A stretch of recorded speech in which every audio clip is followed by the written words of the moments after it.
Okay, Jill, it looks like we have most of our participants. Do you think so? Okay, great.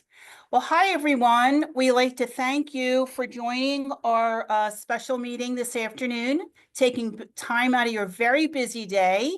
I can relate that schools are always busy and mostly happy places, right? And that's why we're here. So today we wanted to speak to you. We're always looking to continue to improve and enhance our practices here at our Bancroft schools. And today we wanted to share with you a new school model that we find to be very exciting to provide the mandated services of our school's program. Again, thank you for taking your time. And without further ado, I'd like to introduce to you Dawn Smith, our senior behavior analyst who's going to lead today's conversation. So Dawn, take it away. Thanks, Lisa. For you district folks who are on the call, can you all see my screen? I have slides showing there. I saw a couple of head nods, so I'm going to go ahead with this then. So for most of you, a multi-tiered system of support is nothing new, right? This is something that's been happening in public schools across the state for a number of years. And response to intervention systems and multi-tiered systems of supports is nothing new. It is relatively new for the Bancroft schools. We have always operated on and still continue to operate on a system where our students have individualized supports. However, we've had a number of conversations with districts over the years over what level of supports an individual needs to be successful. The mere fact that they're at Bancroft in many of the district's eyes would automatically make them a tier 3, right? Because they're already getting tons of individualized services. They're in and out of district placement, those kinds of things. But at Bancroft, we have a lot of standard supports that are in place that we do for all students, even though from a district perspective, they're at a tier 3. At a Bancroft perspective, they might only be a tier 1 because of those sort of generalized supports that we have in place, just because we're a specialized school setting. So we wanted to go over with you folks the way that we're viewing our multi-tiered systems of supports. We made some modifications to the language that we're using at Bancroft.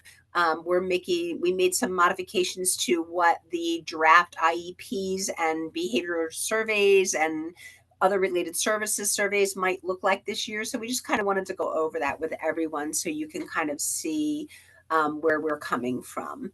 It's a little bit of a challenge for us because every district sort of has their own ways that they like to view things and do things. So our tier 1 supports for some districts would not be considered an individual behavior plan, but for other districts, they would be considered an individual behavior plan just because they're in and out of district placement. So we kind of wanted to bring it all together and so folks could understand how we're viewing it for this year. So what we're going to go over today, whoops, sorry about that. We're going to overview the preschool early education school model and changes into how we're describing some of the services that we offer. For those of you who also have students at our Welsh campus, they implemented a very similar system last year. We're doing it this year. So if you have students at that program, this again will be nothing new to you. We're just expanding it to another program. Obviously, the Bancroft's difference is that we like to look at our core values of respect, compassion, safety, empowerment, and accountability. We like to look at each student at Bancroft is empowered to realize their best life and their best situation. And our MTSS structure, the multi-systems of support, allow us to match the needs of the students with the resources and strengths with an opportunity for independence. So just like any other school, we're looking at 3 different levels of supports that go across all of our related services areas. So a tier 1 at Bancroft would just be whatever universal standard supports we have in place for all of our students. So there are things that we might do, such as transition warning, such as visual support, such as enriched environments, those kinds of things that In an in-district situation would be part of an individualized IEP, and that might be considered a tier 2 or a tier 3, but we do that for all students at Bancroft, so we would just consider that tier 1. Tier 2 would be smaller groups and lessons for our students. For our related services, for example, we might have some students that are mandated for small group therapy. That would be considered a tier 2 support for them. And then a tier 3 would be those highly individualized support. So individual pull-out therapy or an individualized behavior plan, those kinds of things. So the supports that you'll see listed in the IEP is really going to depend on what additional supports we're offering for students to help them be successful. By the way, if you have any questions, you can put them in the chat feature or jump in and ask. I don't mind. So for our related services, so this is speech and language pathology, occupational therapy, physical therapy.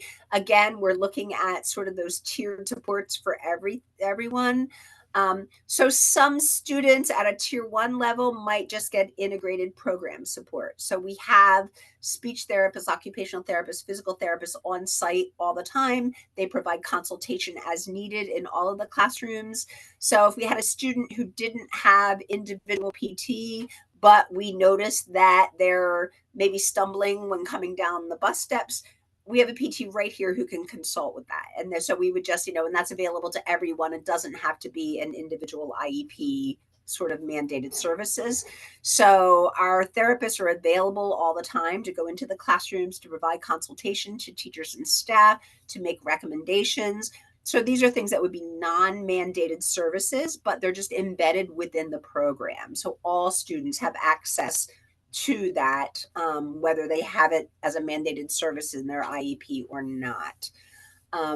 A tier 2 student, as I mentioned, might be mandated in their IEP for group therapy services. So they might have a small group speech therapy session once a week, or a mandated consultation where our therapists are putting right in the IEP that we're going to make sure that we go into the classroom X amount of minutes per month to provide consultation and supports for that student.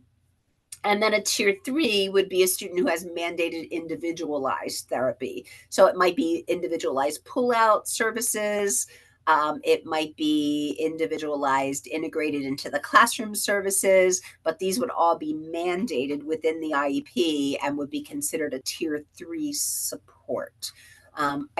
Again, I don't think it's anything different than what we've been doing all along and that you guys are used to. It's just that we're changing some of the language. So you might see a related services person actually say, oh, Johnny's getting tier 2 services in a group setting or something along those lines. So it's just some of the language that's changing a little bit, but the services certainly are not. Does anyone have any questions about that? Okay. One of the other areas that we're including in addition to the related services are the behavioral services that we offer for our students. So within the larger MTSS system, one piece of that would be our PBIS, Positive Behavior Interventions and Supports. And again, that term is probably not new to any of you. That PBIS model is used in public schools all over the place. But we're sort of incorporating it a little bit more into Bancroft services so that our focus, just like everywhere else, is on those positive behavioral interventions and supports for all students. And then if they need more individualized supports, then we would work toward developing an individualized behavior plan. So PBIS is just one component of our MTSS system. Again, we're looking at behavioral services in a multi-tiered framework.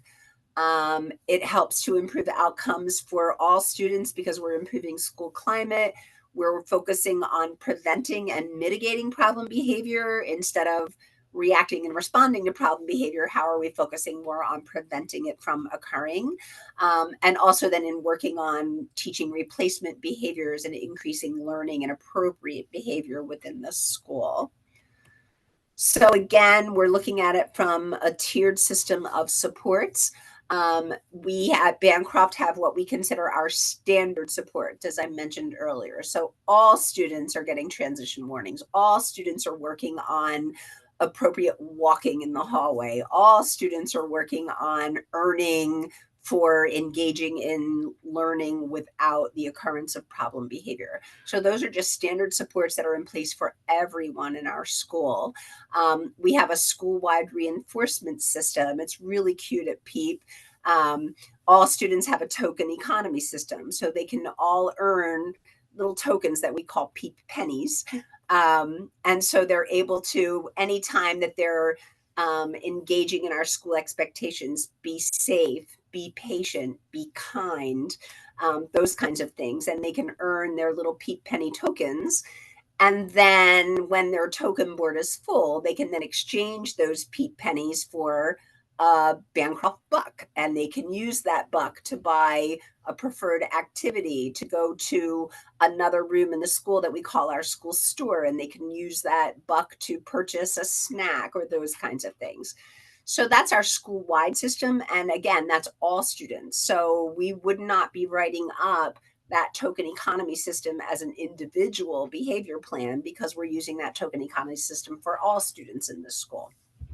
So that would be our tier 1 supports.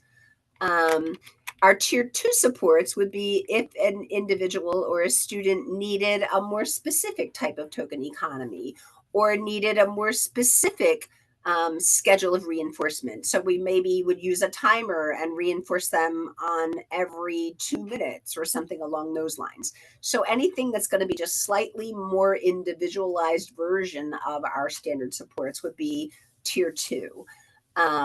And then tier 3 would be those students who need a highly individualized behavior support plan. So if they needed a functional behavioral assessment completed and there were specific replacement behaviors that we were working on.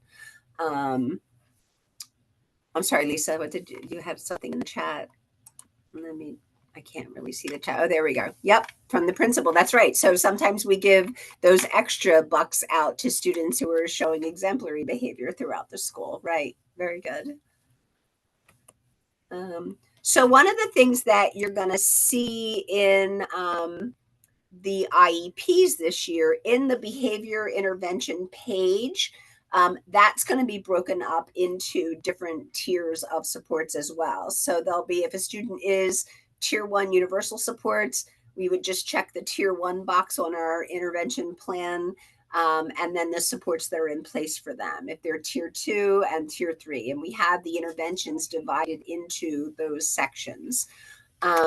Tier 1 are just the school expectations. Teachers are working on them all the time with all students. We're embedding lessons into what it means to be safe in school, what it means to be kind, what it means to be patient, what it means to share your toys, all of those things that are life skills, that are things that they need to be successful in their school environment. And again, we don't feel like we need to have an individual behavior plan for that. We're just embedding that within the whole program. As I mentioned, the universal earn system. So every student in the building has a token board. Every student is earning their pennies and their bucks. We're embedding teaching life skills of purchases in that same system. So you're earning for good behavior, but then you're also learning to exchange your money for the things that you want to purchase and that are important to you. So it's also embedding life skills into the behavior expectations. And again, we individualize it from the perspective that the student can determine, do they want to go to the school store? Do they just want 5 minutes to play on their iPad? Do they want to play a game with a peer? So they have those options to choose what they want those reinforcers to be. Here again in this slide is just a little bit more of a breakdown into the differences between tier 2 supports and tier 3 supports. So tier 2 supports are just a little bit more targeted to that specific student. So we might use differential reinforcement. We might have a specific communication response that we're trying to teach. So If we know that a student engages in problem behavior because they want to escape a particular task, then we might be focusing on teaching them to request a break or to say, can I do this later, or something along those lines. So the targeted communication is part of tier 2 supports. We might use behavioral momentum. We might have them do some tasks that we know they're successful with and then throw in a harder one. So those would be some examples of some tier 2 supports. For individuals who are on a tier 2 or a tier 3, we're collecting individualized data on both the targeted problem behaviors as well as the targeted replacement appropriate behaviors. So each classroom has a behavior analyst assigned to it. And so if there were students who had tier 2 or tier 3 supports, the behavior analyst would be having the classroom collect those data. We would be graphing and analyzing those data. For tier 2 supports, we typically would look at them on an at least a monthly basis, but probably more often. For students who might have a tier 3 behavioral intervention, we would be looking at those data at least weekly. We have clinic meetings, what we call classroom clinic meetings or student clinic meetings frequently.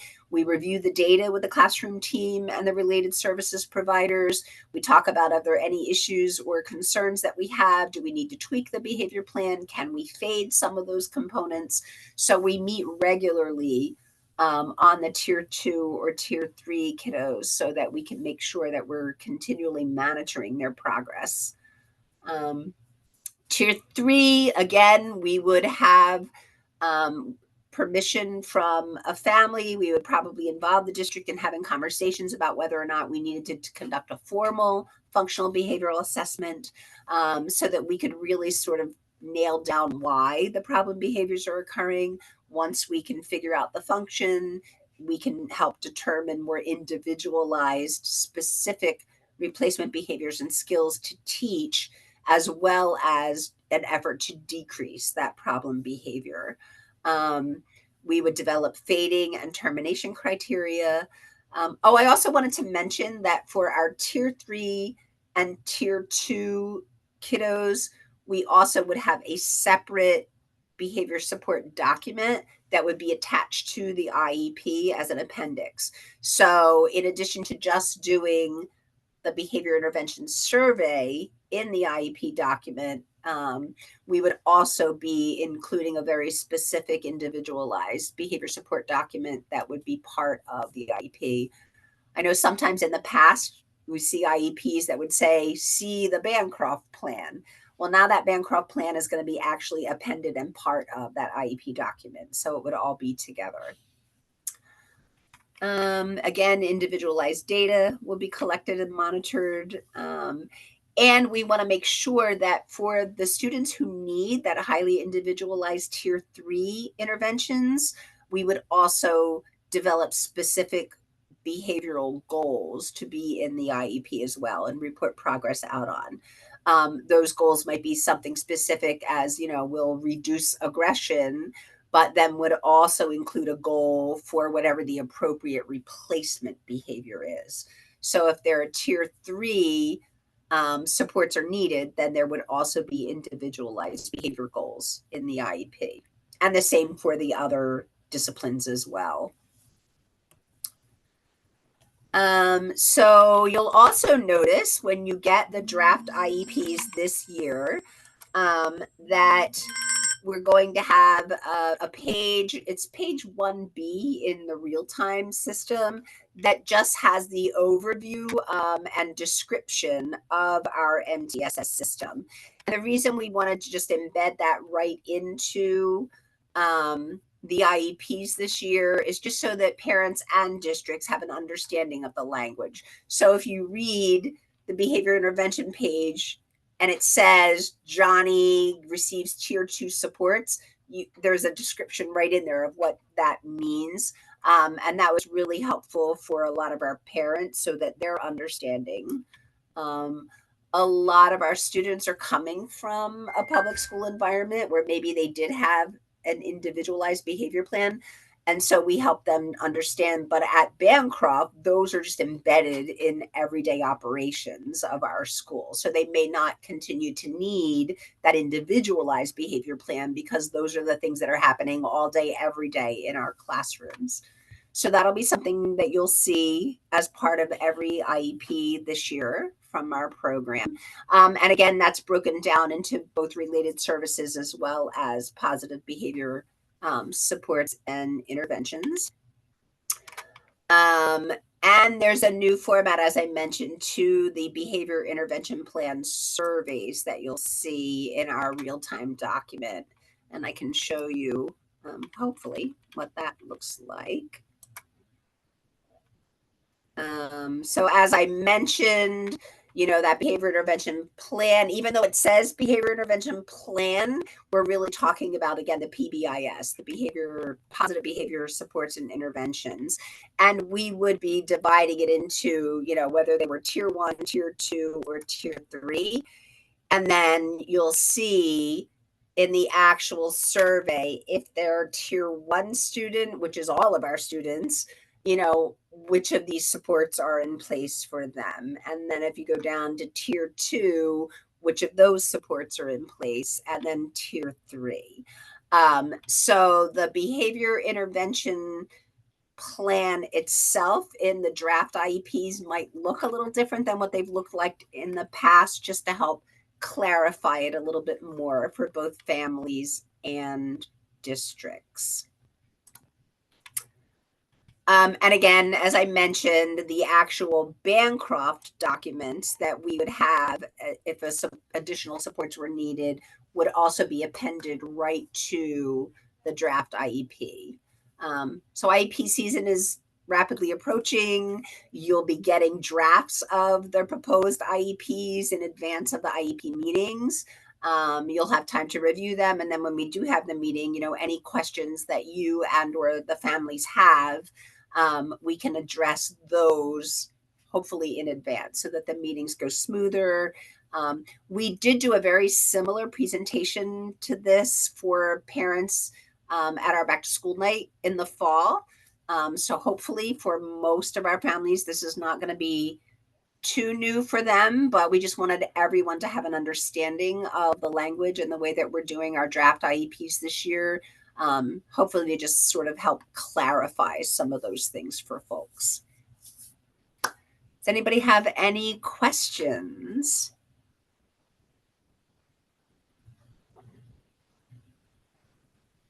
Lisa, Pat, did I forget anything? Sounds good. Okay, any districts, any questions? You'll be receiving some of those draft IEPs soon, I would guess. And if you do get them and you do have any questions, by all means, reach out to the team here. We're more than happy to go over any questions that folks might have. Well, thank you so much, Dawn. I think, as always, you did a very thorough job. So far, our parents have been very excited with it. Some have even requested a poster of our little positive B systems for the kids to have in their bedrooms at home. So it's been very well received. And we just wanted to review this with our case managers.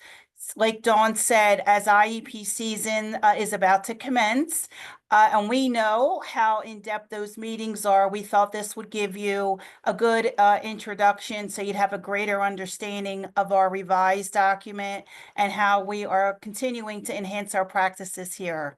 So thank you so much, and we hope to continue to work together with you and all of our families. Be well, everybody.